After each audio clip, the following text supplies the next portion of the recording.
Comment est-ce que tu as réussi du coup à faire fonctionner ces marques?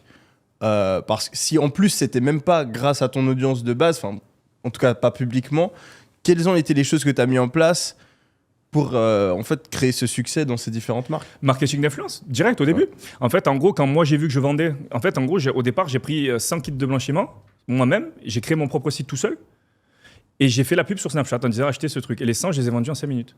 Donc j'ai dit oula, je vais en commander 500, les 500, c'est parti en quelques heures. J'ai dit attends, si moi je vends, ma femme va vendre, elle a vendu.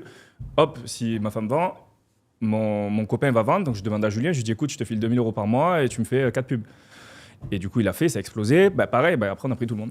Et c'est-à-dire qu'à un moment donné, où il y avait la télé-réalité, un mec qui faisait une télé-réalité, il apparaissait 1 minute dans la télé-réalité, il faisait une pub, il était rentable. Tout le monde, n'importe quel candidat qui était rentable. C'était incroyable. Et donc à ce moment-là, tu fais exploser les budgets marketing, mais au-delà de ça, vous avez quand même dû gérer la logistique, ça devait pas être facile. C'était moi. Dans les cartons, j'ai des photos, des vidéos, je dormais avec des tas comme ça de cartons. Au départ, je commençais dans ma cuisine. Après, quand c'est parti en vrille, je commençais moi, la voiture, c'était rempli. Après, j'ai dit bon, on va prendre la poste, on va prendre un camion. On a acheté un camion. On est passé dans un local de 200 mètres carrés. Après, on est passé dans un local de 800 mètres carrés. Et après, j'en ai acheté un de 1200 mètres carrés. Là. Donc là, on a tout dedans.